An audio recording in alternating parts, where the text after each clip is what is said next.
ذرا ہٹکے میں خوش آمدید. شاہزیب جیلانی، وسعت اللہ خان، زرار کھوڑو کا سلام قبول کیجیے. بلوچستان میں 25 اور 26 کی رات کو جو دہشت گردی ہوئی ہے اس کے اثرات ابھی ملک میں موجود ہیں. جو لوگ اس کا شکار ہوئے ان کے جنازے ہو رہے ہیں، تدفین ہو رہی ہے، رنج و غم ہے. یہ صرف بلوچستان میں نہیں، پنجاب کے کئی اضلاع میں، کئی دیہاتوں میں لوگ ابھی تک سمجھ نہیں پا رہے کہ یہ کیوں ہوا. ایک ہی ملک کے اندر اگر آپ کسی دوسرے صوبے میں جا رہے ہیں درس و تدریس کے لیے، کاروبار کے لیے، ان کے ساتھ ایسا کیوں ہوا؟ ان کا تو کسی چیز سے لینا دینا نہیں تھا. ہم نے اس کے بعد دیکھا ہے کہ انٹرنیشنلی بھی اس کو کافی سیریسلی لیا گیا ہے. چین ہمارا سب سے بڑا دوست ہے، سی پیک کے منصوبے چل رہے ہیں. اس نے ایک بہت ہی زبردست مذمتی بیان جاری کیا. امریکہ نے مذمت کی، پڑوسی ملک ایران نے، ترکی نے، سبھی نے اس کا نوٹس لیا اور پاکستان کو یقین دلایا ہے کہ وہ دہشت گردی کے خلاف پاکستان کا ساتھ دیں گے. سرکاری لیول پہ ہم نے دیکھا کہ کافی میٹنگز ہوئی ہیں. ہم نے دیکھا کہ وزیر داخلہ محسن نقوی کوئٹہ پہنچے. انہوں نے وزیر اعلیٰ سرفراز بگٹی کے ساتھ میڈیا پہ بات کی. انہوں نے کافی باتیں تو روایتی تھیں کہ بھرپور جواب دیا جائے گا، لیکن انہوں نے یہ بھی کہا کہ کسی گرینڈ آپریشن کی ضرورت نہیں ہے. انہوں نے کیا کہا؟ ان کا ایک بیان میڈیا پہ آج بہت چل رہا ہے، پہلے وہ سن لیتے ہیں. کسی آپریشن کی کوئی ضرورت نہیں ہے. یہ ایک ایس ایچ او کی مار ہے اور آپ دیکھیں گے یہ ایک ایس ایچ او کی مار رہیں گے انشاءاللہ تعالی. ان کے لیے کوئی لمبی چوڑی ہمیں سائنس کرنے کی ضرورت نہیں ہے. یہ بات تو کر دی، لیکن ظاہر ہے کہ پھر ان سے صحافیوں نے پوچھا کہ بھائی یہ اتنا بڑا آپریشن ہو گیا ملیٹنٹس کی طرف سے، 10 اضلاع میں 70 سے زیادہ لوگ جو ہیں جانیں چلی گئی ہیں، آپ یہ کیا کہہ رہے ہیں؟ تو انہوں نے پھر تصحیح کی اپنے بات کی. جو ایس ایچ او والی بات بھی میں کروں وہ بھی کلیریفائی کر دوں. یہ میں آپ کو ایز این ایگزامپل دے رہا ہوں، کوئی وہ نہیں کہ ایس ایچ او خالی آپریشن کرے گا. محاورتاً میں نے آپ کو یہ بات کی ہے. محاورتاً یہ بات کی ہے، محاورتاً بات یہ کرنے والی ہے، مطلب کسی بھی لحاظ سے. آپ دیکھ رہے ہیں کہ نہ صرف جو یہ کل جو دہشت گرد حملہ ہوا ہے انتہائی کوآرڈینیٹڈ، انتہائی ویل ٹرینڈ اور ویل پلانڈ، اور یہ کوئی نہ پہلا ہے اور بدقسمتی سے نہ آخری ہوگا. اگر ہم پچھلے 12 مہینوں کو ہی دیکھ لیں تو اسیسینیشنز ہوئی ہیں حال میں پچھلے ہفتے، ملٹری بیسز پر اٹیک ہوئے ہیں، گوادر کی انسٹالیشنز پر اٹیکس ہوئے ہیں، اور آپ دیکھتے ہیں کہ جو بھی کارروائی ہوتی ہے وہ ری ایکٹیو ہوتی ہے کہ حملہ ہو رہا ہے، اب اس کو روکنا ہے. کہیں میں نے یہ بدقسمتی سے نہیں دیکھا کہ ایک رتی آپ کو کوئی انٹیلیجنس ملی ہو اور آپ نے اس کو پریونٹ کیا ہو، کیونکہ اگر کیا ہوتا تو اس کی باقاعدہ پریس ریلیزز آتی ہیں. یہ جو آپ کی والی بات ہے کہ انٹیلیجنس کہاں تھی اتنے بڑے لیول پر اگر یہ ہو رہا تھا. یہ آج سینٹ میں بھی یہ بات اٹھی ہے. اپوزیشن کے پی ٹی آئی کے شبلی فراز ہیں، انہوں نے اس پہ آج بات کی. آپ آیا پروفیشنلی تیار نہیں تھے، یا آسان ہے مجھ جیسے لوگوں کو یا عام پاکستانیوں کو گھروں میں سے اٹھا لینا، اٹیک کر دینا، گھروں میں گھس جانا؟ یہ تو آسان ہے، یہ تو سافٹ لوگ ہیں. سافٹ کے لیے آپ تیاری ہیں، لیکن جو ایکچولی ہارڈ کور جو کہ آپ کی ڈیوٹی بنتی ہے وہ آپ نہیں کرتے. یہ بھی کسی کے بیٹے، کسی کے بچے تھے جو پولیس میں کے ہوئے. تو اس کا مطلب یہ ہے کہ یہ صرف بلوچستان میں اس قسم کا انٹیلیجنس فیلور آپ کہیں گے کہ اتنی بڑی لیول پہ ایک آپریشن ہوا ہے یا جو بھی اٹیک ہوا ہے اس کا کسی کو پتہ ہی نہیں چلا؟ یہ کیسے ہو گیا؟ یہ ہم کیسے مان لیں؟ اچھا، سینٹ میں آج اور جو لوگوں نے بات کی اس میں جے یو آئی کے ہیں کامران مرتضیٰ صاحب، لائر ہیں. انہوں نے جس چیز کا شکوہ کیا وہ یہ کہ آپ کے ملک میں اتنا بڑا سانحہ ہو گیا، لیکن لگتا ہے کہ every thing is business as usual. سنیے انہوں نے کیا کہا. سر 25 اور 26 کی درمیانی رات کو آپ بھی جانتے ہیں، بھلے وہ ایڈمٹ کر سکیں یا نہ کر سکیں، ہم بھی یہ جانتے ہیں اور ایڈمٹ کر سکیں یا نہ کر سکیں کہ کم از کم 4-5 گھنٹے تک پورے بلوچستان میں چاروں کونوں میں کہیں گورنمنٹ کی رٹ نہیں تھی، کہیں کسی وفاقی ایجنسی کی رٹ نہیں تھی. اور میرا خیال تھا کہ باقی ہاؤس کا سارا بزنس جو ہے نا وہ چھوڑ کے اور اس کو جو ہے نا پرائیورٹی پہ لیا جائے گا. یہاں پہ بھی اور نیشنل اسمبلی میں گو کہ میرا حق نہیں ہے، مگر وہاں پہ کسی دوست نے یہ معاملے کو ریز کیا. یہاں پہ بھی یہ اس طرح سے کوئی دوست اس کو ریز نہیں کر رہا. چونکہ چند سینیٹرز نے اس کو ریز کیا تو گورنمنٹ کی طرف سے پھر اسحاق ڈار صاحب آپ کے foreign minister, deputy prime minister, انہوں نے جواب دیا. انہوں نے کیا کہا سن لیتے ہیں. یہاں بیٹھ کے باتیں ہمیں سب کو کرنی چاہیے، لیکن ہمیں کولیکٹیولی کو سوچنا چاہیے کہ وے فارورڈ کیا ہے. کم از کم خدا کے لیے اس ایشو کو ہم سیاست کی نظر نہ کریں. تو ہمیں سوچنا ہے کہ اس کے محرکات کیا ہیں اور اس کی وجوہات کیا ہیں. جو لوگ پاکستان کی ریاست کو تسلیم کرتے ہیں ان سے مذاکرات ہو سکتے ہیں، ہونے چاہیے. جو ناراضگی کے نام پہ، ناراضگی کا کوئی لفظ نہیں ہے، ناراضگی کے نام پہ پہاڑوں میں چڑھ کر انوسینٹ لوگوں کو ماریں گے تو یہ پورا ہاؤس یونینیمسلی ان کو کنڈیمڈ کرے، ان کی مذمت کرے. وہ دوسرے ایجنسیز کے ہاتھوں میں کھیل رہے ہیں. اچھا، وزیر داخلہ اور وزیر اعلیٰ نے کوئٹہ میں جو ملاقات کی، پریس کانفرنس کیا، اس کے بعد وہ فلائی کر کے اسلام آباد پہنچے. صدر زرداری کے ساتھ انہوں نے ملاقات کی، پرائم منسٹر سے الگ ملاقات کی. ایک انٹرسٹنگ میں نے کوٹ دیکھا محسن نقوی صاحب کا، جس میں انہوں نے کہا کہ ٹھیک ہے ہم بھرپور کارروائی کریں گے، جنہوں نے یہ کیا ہے ان کو سبق سکھائیں گے، لیکن انہوں نے کہا کہ بہت سارے ایفرٹس ایسے ہیں اس وقت جو پس پردہ ہو رہے ہیں. انہیں لیڈ کر رہے ہیں سی ایم بلوچستان. وفاق کی انہیں پوری سپورٹ حاصل ہے اور اس کے نتیجے ہم آنے والے وقتوں میں دیکھیں گے. اب اس کا کیا مطلب ہے؟ وہ ملیٹریلی بات کر رہے ہیں، پولیٹیکلی بات کر رہے ہیں؟ That is unclear. میرا خیال ہے کہ ملیٹریلی بات کر رہے ہوتے تو پھر سی ایم بلوچستان کا ذکر اس میں شاید نہ ہوتا ایز سچ. لیکن یہ باتیں بھی ہم نے کئی بار سنی ہیں، ہم کئی درجن بار. لیکن آج جو بیانات آ رہے ہیں، چاہے وہ وزیر داخلہ ہو یا چیف منسٹر بلوچستان ہو یا ایون وزیر اعظم ہو، ان کا لہجہ تو بہت ہی بے لچک ہے. مثلاً آج وزیر اعظم جو ہیں کابینہ اجلاس میں انہوں نے کہا کہ بلوچستان میں صرف ان سے ہی بات ہو سکتی ہے جو پاکستان نواز ہیں اور پاکستان کا آئین اور جھنڈا تسلیم کرتے ہیں.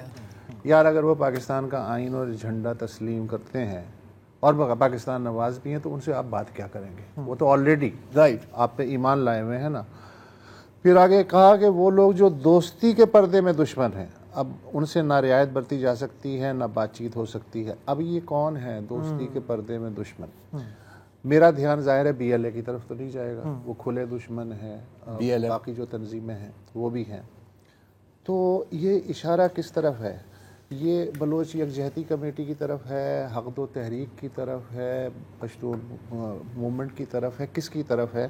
یہ وہ کہہ گئے وہ میری ٹھیک ہے جی. اچھا، محسن نقوی صاحب کہہ رہے ہیں کہ جی جو دہشت گرد ہیں انہیں ناراض بلوچ نہیں کہا جا سکتا، ان سے دہشت گردوں کی طرح ہی نمٹا جائے گا. اور حکومت جو ہے بلوچستان کی سیاسی قیادت سے بات چیت کے لیے ایک ایکشن پلان وضع کر رہی ہے. یہ بھی آپ نے بتایا کہ ہزاروں دفعہ یہ بات سنی جا چکی ہے.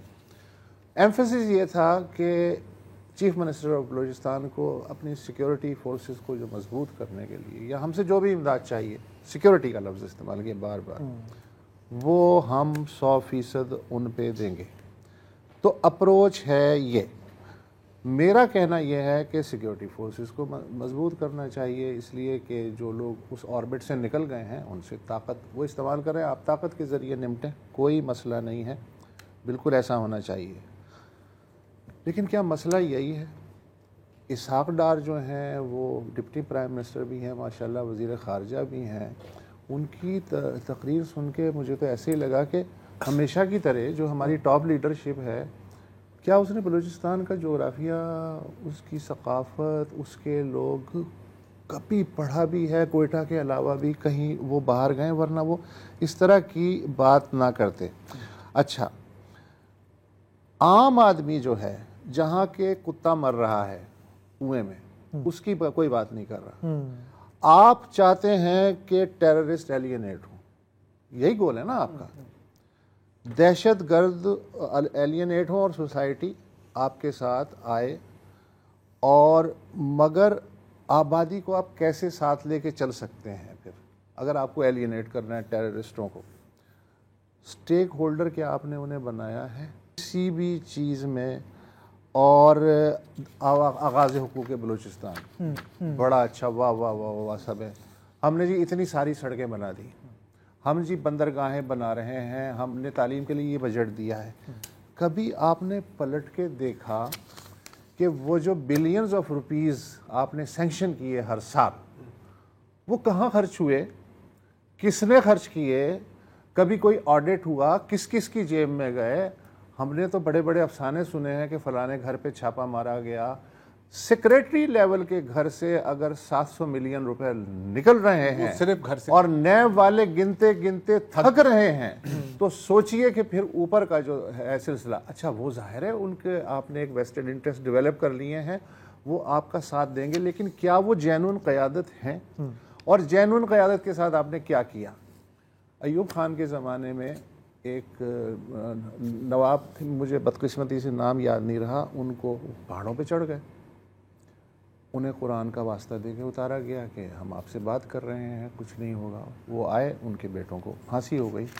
اس کے بعد جب بلوچستان 1971 یونٹ ٹوٹنے کے بعد صوبہ بنا ہے, تو پہلی اور آخری دفعہ شفاف انتخابات ہوئے, اور ان کے نتیجے میں کون آیا؟ غوث بخش بزنجو, سردار عطا اللہ خان مینگل, اور پھر بگٹی صاحب, اور پھر نواب خیر بخش مری. 1973 کا جو آئین ساز اسمبلی ہے, کچھ اس میں تھے اور کچھ بلوچستان کی جو نئی اسمبلی تھی اس میں تھے, اور یہ ووٹوں کے ذریعے اور شفاف طریقے سے آیا تھا. 9 ماہ سے زیادہ یہ حکومت برداشت نہیں ہو سکی, اور اس کے بعد حیدرآباد ٹریبونل بنا, یہ سب غدار قرار پائے, اور ان کو آ کے کس نے رہا کیا؟ جنرل ضیاء الحق نے, جس کو آپ کہتے ہیں کہ وہ آئین شکن ہے. اس کے بعد سے جو فیڈرل لیول ہے, انہوں نے ایک سبق سیکھا کہ جو بلوچستان ہے وہ ریموٹ سے چلے گا. اس کے بعد جتنی بھی حکومتیں آئی ہیں آج تک, وہ آئی تو الیکشن کے ذریعے ہیں, لیکن آپ نے کبھی دیکھا کہ بلوچستان میں کسی ایک پارٹی کو کبھی لینڈ سلائیڈ ملی ہو؟ مخلوط حکومتیں, 6 7 پارٹیاں, بلکہ ایک وقت تو ایسا بھی آیا کہ اپوزیشن کا ایک ممبر تھا پوری اسمبلی میں, اور باقی پوری اسمبلی جو ہے حکومت میں شامل تھی. کیا آپ نے کسی اور صوبے میں یہ دیکھا؟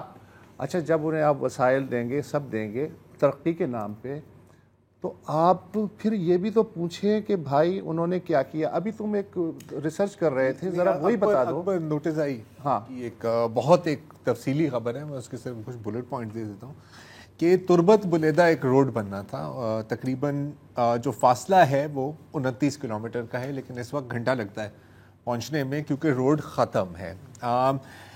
3 دہائیوں سے یہ جو روڈ پروجیکٹ ہے اس میں بار بار پیسے ڈالے جاتے ہیں, وہ پیسے پتہ نہیں کہاں چلے جاتے ہیں. 3 دہائیوں سے یہ وہاں کا وہاں ہی کھڑا ہے.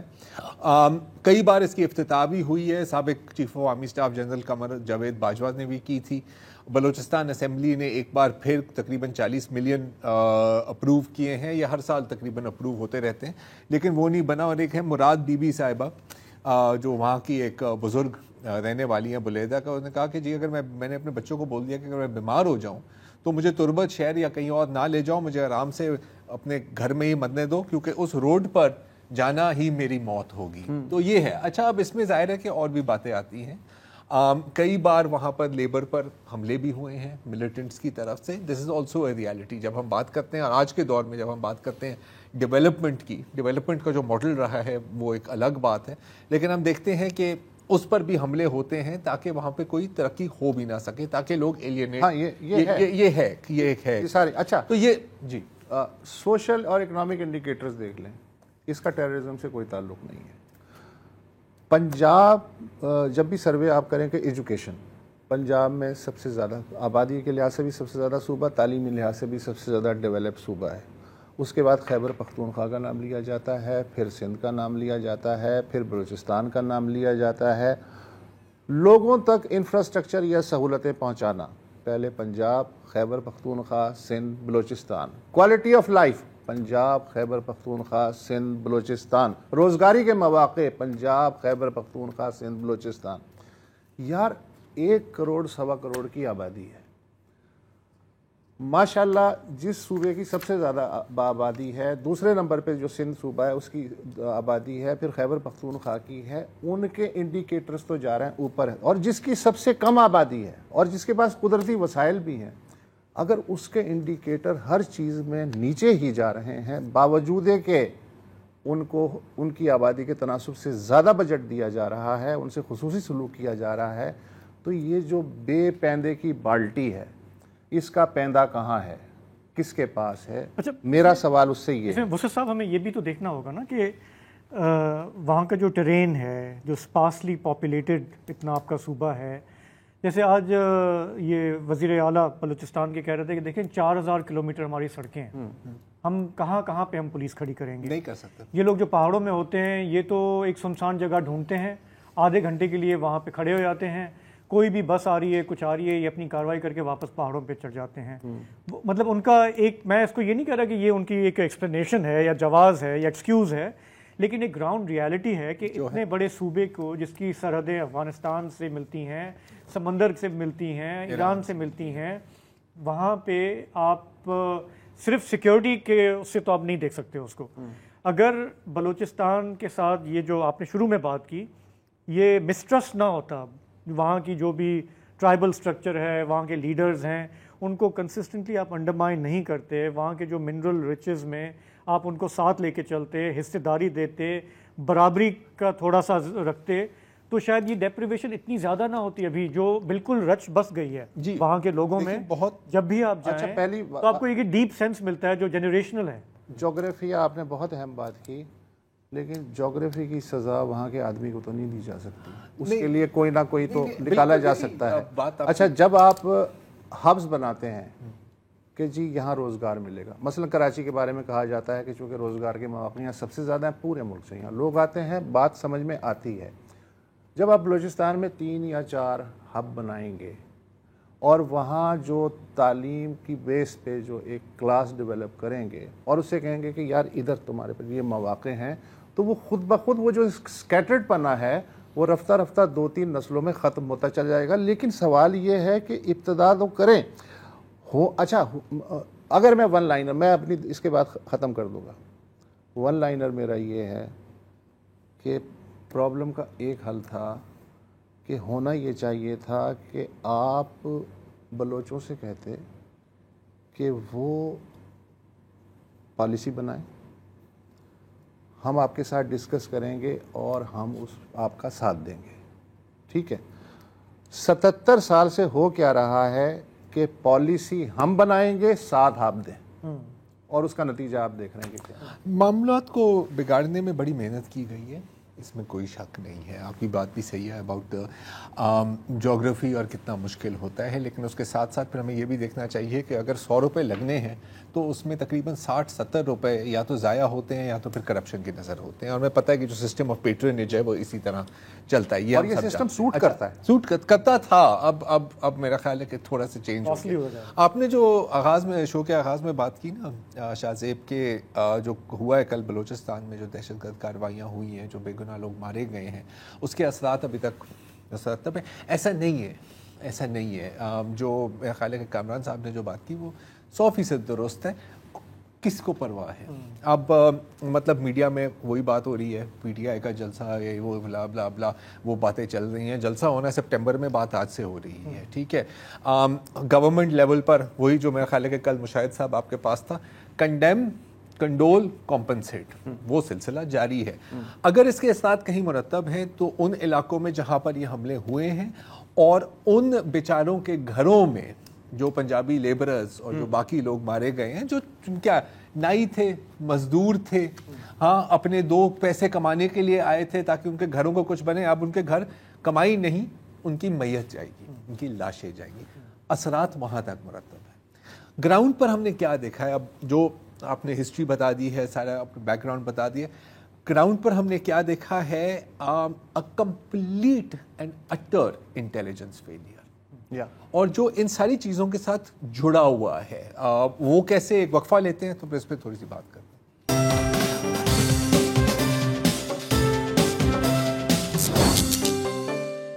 Welcome back. اچھا, اب یہ جو ابھی بات کر رہے تھے جغرافیہ کی, 100% درست بات ہے, اور یہ جغرافیہ ملیٹنٹس کو سوٹ بھی کرتی ہے کیونکہ اتنے پہاڑ ہیں اور آپ کو پتہ ہے کہ پہاڑوں میں کومنگ آپریشن کرنا تقریباً ناممکن کام ہوتا ہے, اور اسپیشلی اتنے بڑے علاقے پہ آپ کو پتہ بھی نہیں ہے کہ وہ کہاں ہے.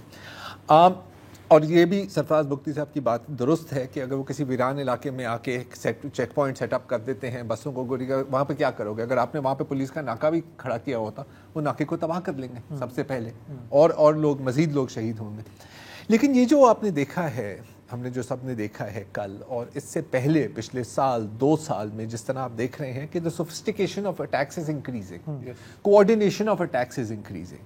اب ایک دن میں 10 اضلاع میں اس طرح کے حملے کرنے، چھوٹے بڑے جو بھی، مطلب کہ مہینوں کی پلاننگ ہے، مہینوں کی ٹریننگ ہے، مہینوں کی ریکروٹمنٹ ہے، مہینوں کی لاجسٹکس ہے کہ یہاں پر اسلحہ بھیجنا ہے، وہاں پر اسلحہ بھیجنا ہے، یہاں پر ایکسپلوزیوز گیدر کرنے ہیں آپ نے یہاں، اور ڈیورنگ اٹ کوآرڈینیشن ہوتی ہے. اچھا اب انٹیلیجنس 2 طرح کی انٹیلیجنس ہوتی ہے نا.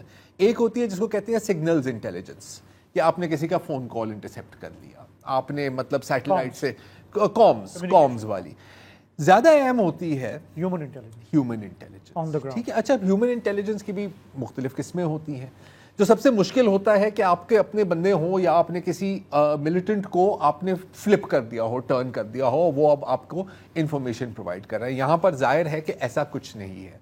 ٹی ٹی پی اور اس طرح کے گروپس میں پہلے سے ہی کچھ لنکیجز تھی، وہ قدرن شاید انفلٹریٹ کرنا کہیں نہ کہیں آسان تھا. یہاں پر ہم نہیں دیکھ رہے کہ ایسی کوئی چیز ہے. دوسری چیز، اکبر بگٹی کی برسی آ رہی ہے، 18ویں برسی آ رہی ہے، آپ کو یہ پتا ہونا چاہیے کہ وہ اس کو یوز کرتے ہیں اپنے مقصد. اچھا نہ صرف یہ سینئر چائنیز ملٹری آفیشل کی بھی وزٹ ہے.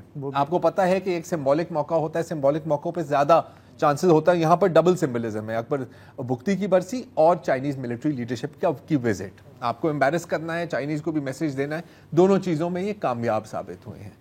اچھا اب جب اتنی بڑی کارروائی ہو رہی ہوتی ہے تو پھر آپ کس چیز پر ریلائی کرتے ہیں ہیومن انٹیلیجنس میں؟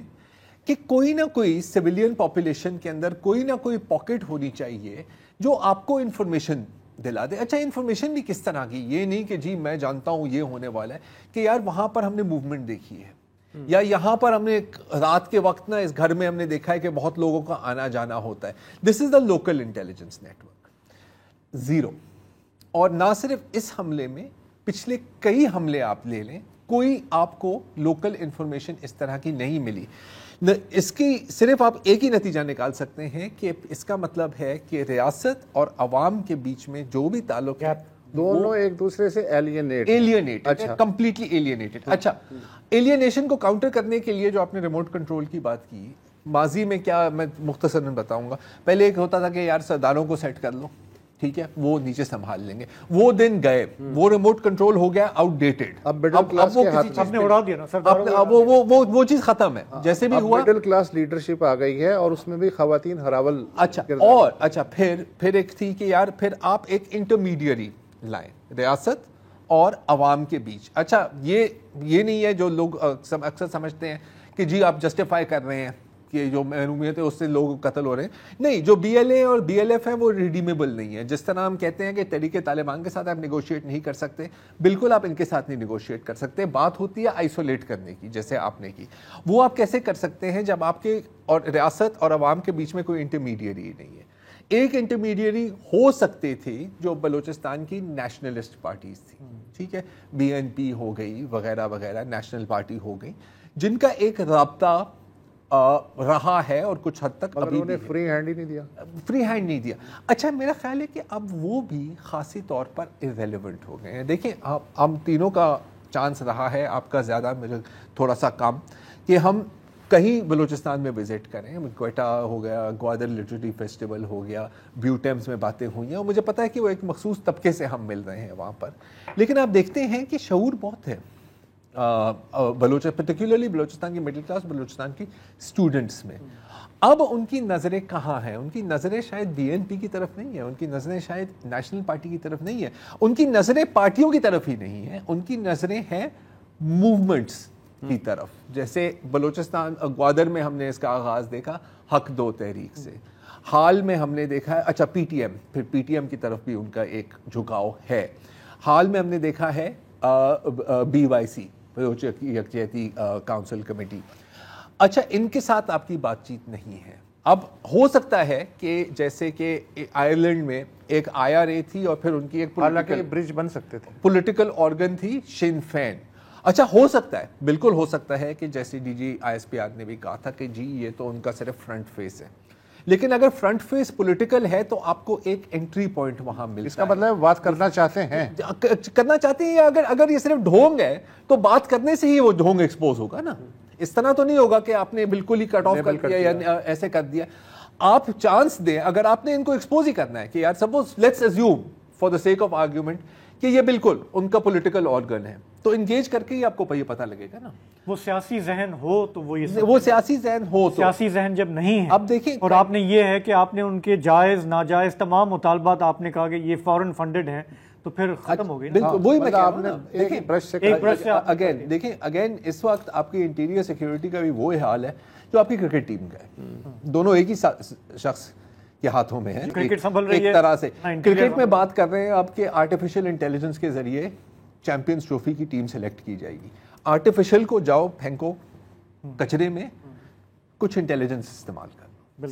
نہیں, یہ بھی ہو سکتا ہے کہ اب تک نیچرل انٹیلیجنس سے آپ بلوچستان کا مسئلہ حل نہیں کر سکے 7 دہائیوں میں, اب آرٹیفیشل انٹیلیجنس یہاں کا استعمال کر. ایک طرح سے جو جتنی بھی انٹیلیجنس ہم نے استعمال کرتے ہوئے دیکھی ہے وہ آرٹیفیشل ہی رہی ہے, لیکن وہ چیٹ جی پی ٹی والی نہیں, باقی طور پر عقل سے کام لیں. ہاں عقل سے کام لیں. اور یہ جو ڈسمسو بیانات ہیں نا کہ یہ تو ایک ایس ایچ او کی مار ہے, تو پھر وہ لاؤ ایس ایچ او کو مرواؤ. ہاں, لیکن اس طرح کی سٹیٹمنٹس آئی مین یار یہ جو ساری باتیں ہیں نا جو اپنے شہباز شریف کی کوٹس کی, یار یہ رسمی ہے, یہ چیٹ جی پی ٹی کے سٹیٹمنٹ. یہ آدمی کل گھر چلا جائے گا, بھگتنا ہم لوگوں کو. چلیں, میرا خیال ہے آج اس موضوع پہ اتنا ہی. ہم ایک بریک لیں گے, واپس آئیں گے تو چلیں گے خیبر پختونخوا اور ذرا دیکھیں گے کہ وہاں پہ سیاسی گرما گرمی کہاں تک پہنچی ہے.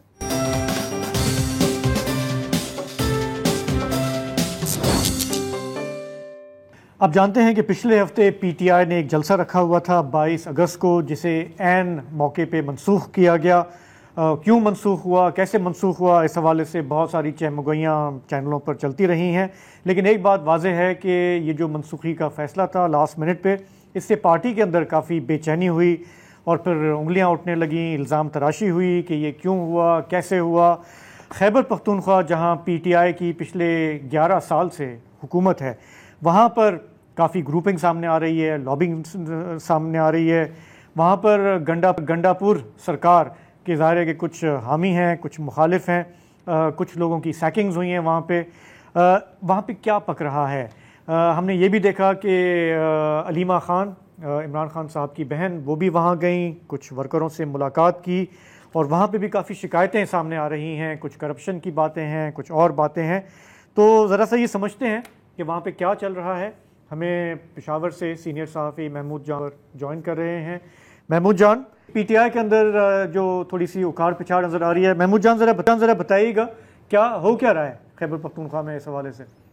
جی بات یہ ہے کہ میں تھوڑا سا اس پہ بات کرنا چاہوں گا. یہ جو تحریک انصاف میں گروپنگ نظر آ رہی ہے یہ آج کی بات نہیں ہے, تو 11-12 سال سے یہی چکر ہے. جب پریسٹک کی حکومت تھی, آدھی پارٹی جو ہے وہ تو حکومت میں ہوا کرتی تھی, آدھے ناراض ہوا کرتے تھے, وہ ان کے خلاف کام کر رہے ہوتے تھے. پھر محمود خان کے دور میں بھی یہی ہوا, پھر اب بھی یہی ہے کہ جن لوگوں کو حکومت میں لے لیا جاتا ہے تو پھر جو سامنے والے ہوتے ہیں تو وہ ناراض ہو جاتے ہیں.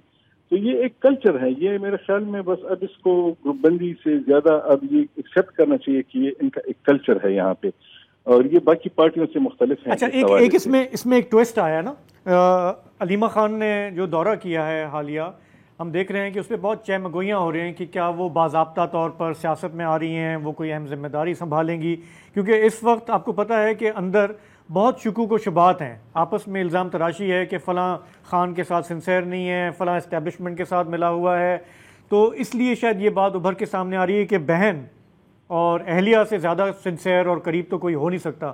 تو تھوڑا اس کے حوالے سے بتائیں کہ وہاں پہ وہ ورکروں وغیرہ میں گئیں تو وہ کیا ماحول تھا, کیا وہ شکایتیں کر رہے تھے ان سے؟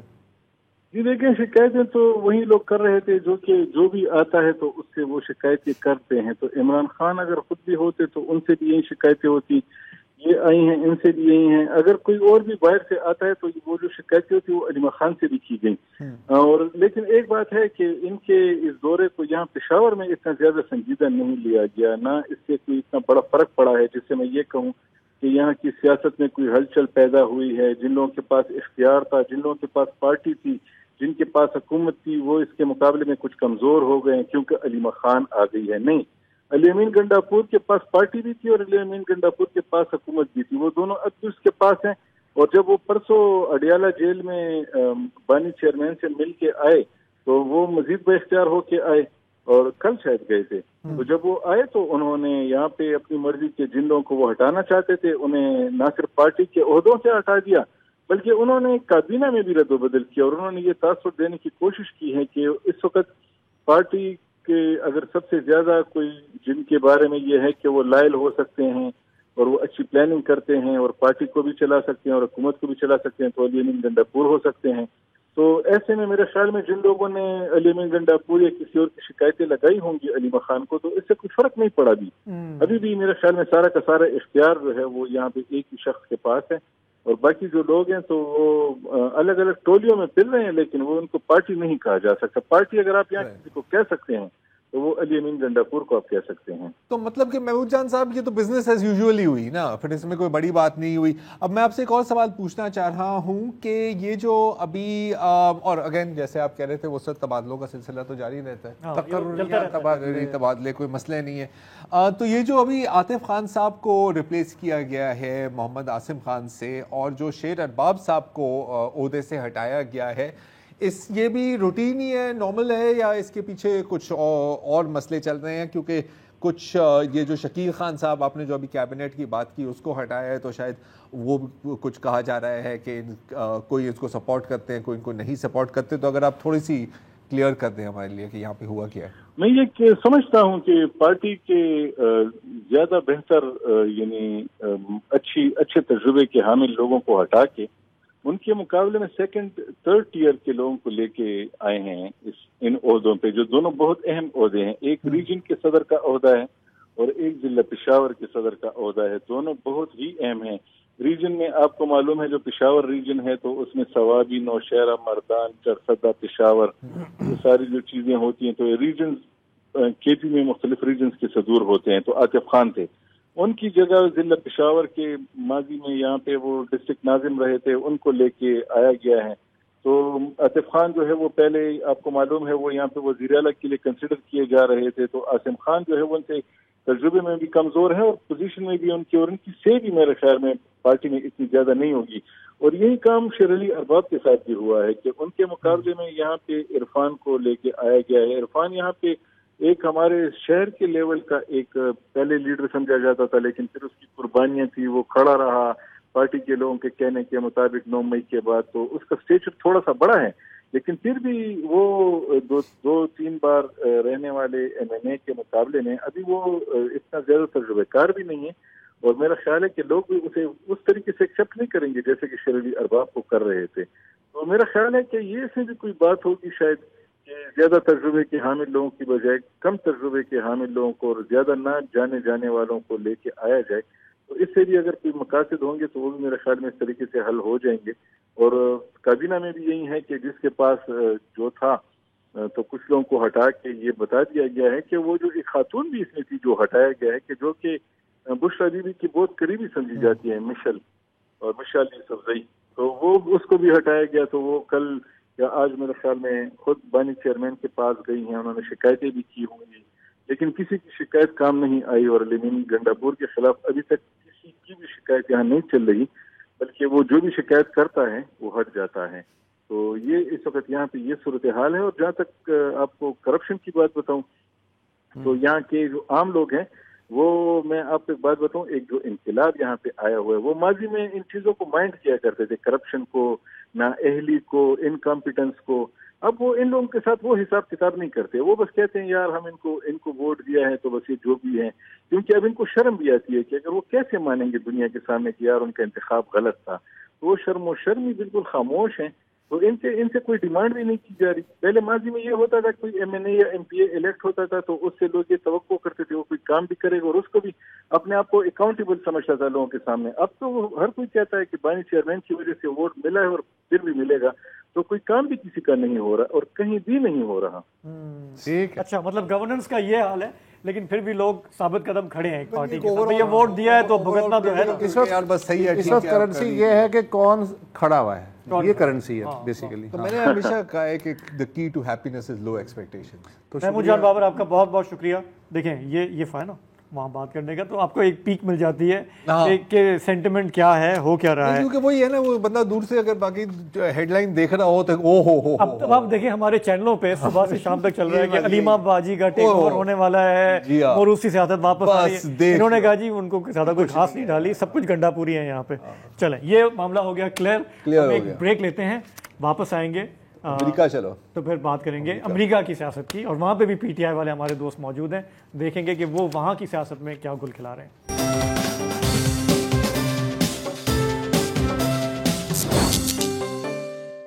Welcome back. اب پاکستان میں سیاست کا جو حال ہے وہ تو ہم جانتے ہی ہیں, لیکن ایک ملک ہے امریکہ کے نام سے, وہاں پر اس نومبر میں ایک الیکشن ہونے والی ہے. کاملا ہیرس, اور اس دفعہ نام صحیح بولا ہے میں نے, کاملا ہیرس صحیح ہے, ناٹ کمالا کاملا ہیرس اور ڈونلڈ ٹرمپ. اور جہاں تک بائیڈن کی بات تھی تو لگ رہا تھا کہ ٹرمپ بائیڈن کو ہرا دے گا, لیکن اب لگ رہا ہے کہ کمالا ہیرس کافی ٹف ٹائم دینے والی ہیں ٹرمپ بھائی کو.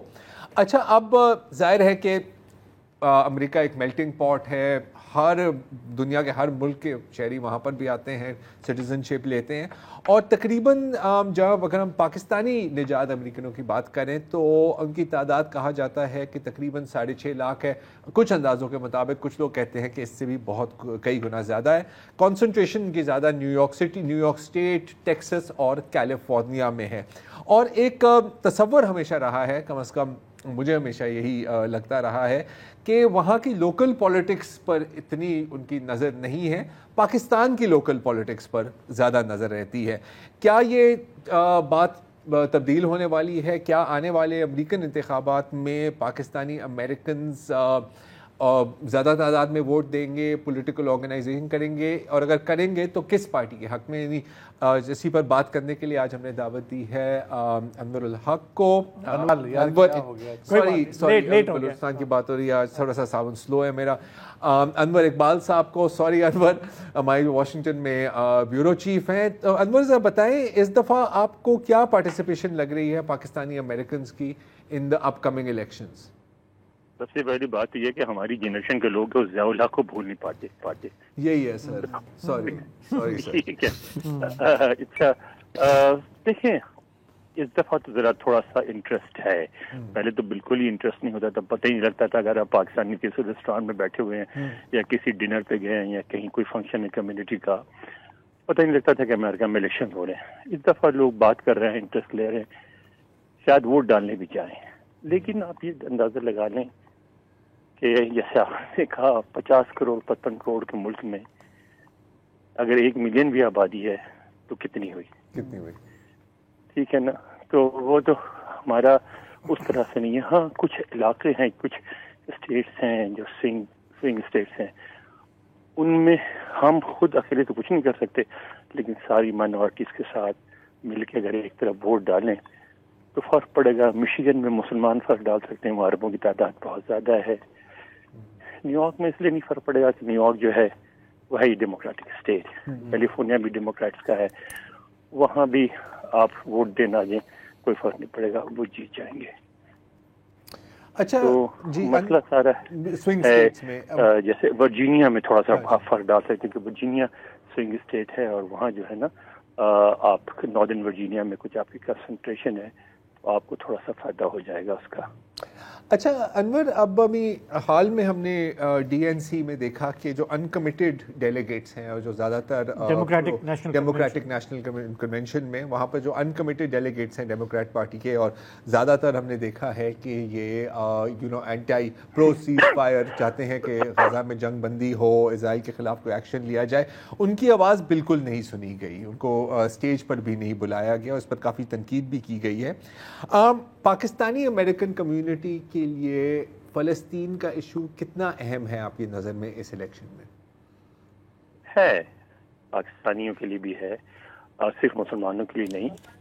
بلکہ جو بھی لیفٹ لیننگ لبرلز ہیں، آپ دیکھیں جو ہمارے یہاں جو پروٹیسٹ ہوتے رہے ہیں، بہت بڑے بڑے پروٹیسٹ ہوئے ہیں، اس میں تو اگر سارے مسلمان شریک ہو جائیں جب بھی وہ اتنی تعداد نہیں بنتی تو ظاہر ہے کہ یہ ایشو ہے. مگر کمال خارج کے لیے یہ ہے کہ انہوں نے بیلنس کرنا ہے، ایک طرف مسلمانوں کے ووٹ کو اور دوسری طرف جوئش ووٹ کو. ان کی تعداد بہرحال مسلمانوں سے زیادہ اور انفلوئنس تو 1000 گنا زیادہ ہے، تو وہ بیلنس کرنے کے ایکٹ میں لگی ہوئی ہیں. اور پھر اس میں زیادہ کیننس اگر شو کرتی ہیں، اگر ٹرمپ صاحب نے 2-4 ریسنٹ بیانات نہیں دیے تھے جس میں انہوں نے کہہ دیا کہ وہ تو فنش کرنے کی کوشش کریں گے، اسرائیل کو موقع دیں گے کہ اس پرابلم کو فنش کر دے. یعنی فنش کرنے کا مطلب یہ ہے کہ یہی انٹرپریٹ کیا جا رہا ہے کہ وہ فلسطینیوں کو نکال دے غزہ سے اور اس طرح کی چیزیں. تو ان کے جو سخت بیانات آئے ہیں اس کی وجہ سے بھی یہ ان کو ڈیموکریٹ کو لگتا ہے کہ مسلمان ادھر نہیں جائیں گے، ہماری طرف ہی آئیں گے. اچھا انور، جو پہلے زرار نے آپ سے سوال پوچھا کہ مسلمان وہاں کی سیاست میں کتنا انوالو ہو رہے ہیں، مجھے یہ یاد پڑتا ہے کہ آج سے کئی برس پہلے 9/11 کے بعد جب وہاں پہ پکڑ دھکڑ شروع ہوئی تھی اور FBI لوگوں کو تنگ کر رہی تھی، پاکستانی اس میں خاص نشانے پہ تھے. اس زمانے میں بہت سارے پاکستانیوں سے ملاقات ہوئی جو صاحب حیثیت ہیں، ڈاکٹرز ہیں، فزیشنز ہیں، بڑے بڑے عہدوں پہ ہیں، انویسٹمنٹ انہوں نے کی ہوئی ہے. اور اس وقت یہ سننے کو ملا مجھے کہ انہوں نے کہا کہ جی اب ہمیں امریکہ کی پالیٹکس میں انوالو ہونا ہوگا کیونکہ ہم یہاں پہ کشمیر، فلسطین اور دوسرے پاکستان کی سیاست پہ ہم چلتے آئے، لیکن اگر ہمیں یہاں رہنا ہے تو ہمیں یہاں انوالو ہونا پڑے گا. اور ہم نے دیکھا اس کے بعد کہ چاہے یہ لوکل الیکشنز ہوں، ریاستی الیکشن ہوں، کہیں نہ کہیں پہ خاص کر کے ٹیکسس، ہیوسٹن جہاں پہ زیادہ کانسنٹریشن وغیرہ ہے، وہاں پہ پاکستانی زیادہ ایکٹیو ہوئے بھی. میں یہ جاننا چاہ رہا ہوں کیونکہ آپ لمبے عرصے سے اب وہیں کے ہو کے رہ گئے ہیں کہ یہ پچھلے آئی گیس کے 15 برس میں ہم نے یہ شفٹ دیکھا ہے کہ سگنیفیکنٹ لوگ ابھر کے سامنے آ رہے ہیں، یا وہ جو ہم ایکسپیکٹ کر رہے تھے وہ اس حساب سے نہیں ہوا؟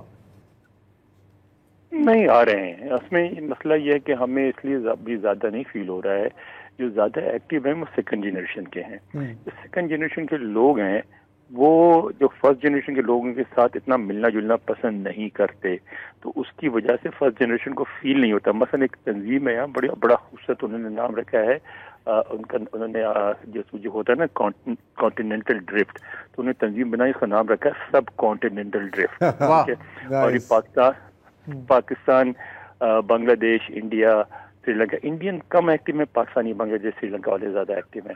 اور وہ لٹریری بھی ہے، میوزک بھی ہے، پالیٹکس بھی ڈسکس کرتے ہیں، لیکن اس میں 2 چیزوں پہ پابندی ہے. آپ وہاں ڈسکس نہیں کر سکتے، بڑی سختی سے روک دیتے ہیں. ایک ڈومیسٹک پاکستانی اور بنگلہ دیشی پالیٹکس، اور ایک کرکٹ. اس پہ وہ بات نہیں کرنا ہے. اچھا، مطلب جن موضوعات پہ سب سے زیادہ تقسیم ممکن ہے اس پر ان کو بین کر دیا. نہیں، وہ کہتے ہیں ہمیں انٹرسٹ نہیں ہے. تو وہ لوگ ایکٹیو ہو رہے ہیں، آ رہے ہیں، حصہ بن رہے ہیں. میں پرسوں گیا ہوا تھا نیو جرسی، وہاں میں نے دیکھا 2-3 خواتین آئی، 1-2 نے کونسلرس کے الیکشن جیتے بھی ہیں، ایک میئر بھی ہیں.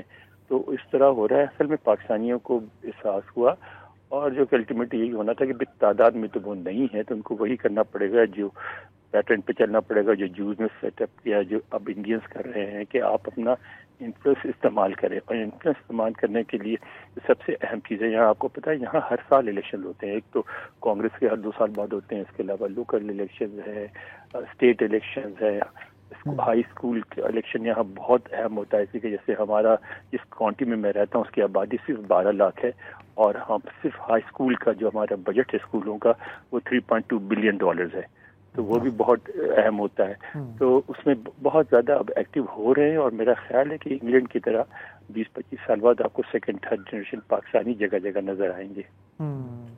اچھا، اب جب بات کی لابینگ کی تو ہم نے یہ تو دیکھا ہے کہ میرا خیال ہے کہ شاید یہ زیادہ تر فرسٹ جنریشن والے ہی ہیں کہ پرو پی ٹی آئی لابینگ کافی کی ہے. بریڈ شرمن کو بھی لے آئے، کچھ ریزولوشنز بھی پاس ہوئی ہیں. کوئی کہہ رہا تھا 6.5 لاکھ پاکستانی ہیں اور 12 لاکھ پی ٹی آئی والے ہیں. ہاں، کچھ ایسا ہی ہے. تو یہاں پر بھی کوئی جنریشنل ڈیوائڈ نظر آتی ہے انور، یا سیکنڈ جنریشن بھی تقریباً اسی پوائنٹ آف ویو پہ چل رہی ہے؟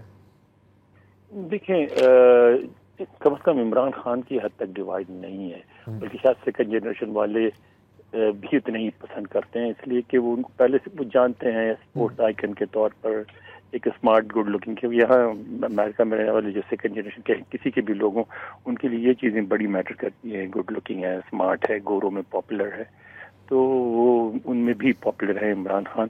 مگر پی ٹی آئی کی ایکٹیویٹیز میں زیادہ تر کیا 90% فرسٹ جنریشن والے نظر آتے ہیں, سیکنڈ جنریشن والے نہیں نظر آتے. ٹھیک ہو گیا. انور اقبال صاحب آپ کا بہت بہت شکریہ پروگرام میں آتے جاتے رہا. میرا خیال ہے کہ اسی پہ ہم خدا حافظ کریں, اکتفا کریں.